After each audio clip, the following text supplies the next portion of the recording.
we have always had a hypothesis approach to our work. Back in 2019, when we were launching our first external fund, there was no kind of impact bridge financing fund to look to and say, that's how it's done. And so we came up with a 5-year close and for-profit fund and said, let's see if bridge financing can work. Let's see if the demand's there.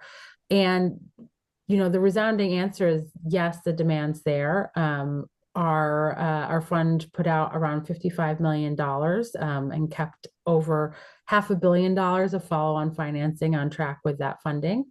But we also found out that there was a direct trade-off between impact and risk. And so what I mean by that is, the timing of these transactions can be very uncertain. The longer we wait to come in, the less risky it is for Open Road, the more likely we're going to get repaid, right?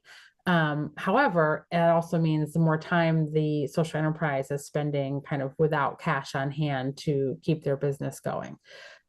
So we had a real kind of decision point to make where we could minimize our risk at all costs and do a lot fewer impactful deals and probably, make more money.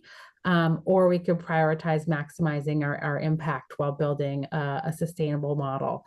And we chose the latter because I think for us, Open Road's additionality is in stepping in that moment to those impact first organizations, and kind of felt that if we only focused on the financial return, we would lose kind of our raison d'etre. And so we did just turn into a nonprofit, and the other kind of big innovation is it's what's called a permanent capital vehicle. And so instead of having these closed funds where we have to raise money every 5 years and ramp up and ramp down, now we're going to kind of have a continuous offering so we can just always be in market serving entrepreneurs' needs.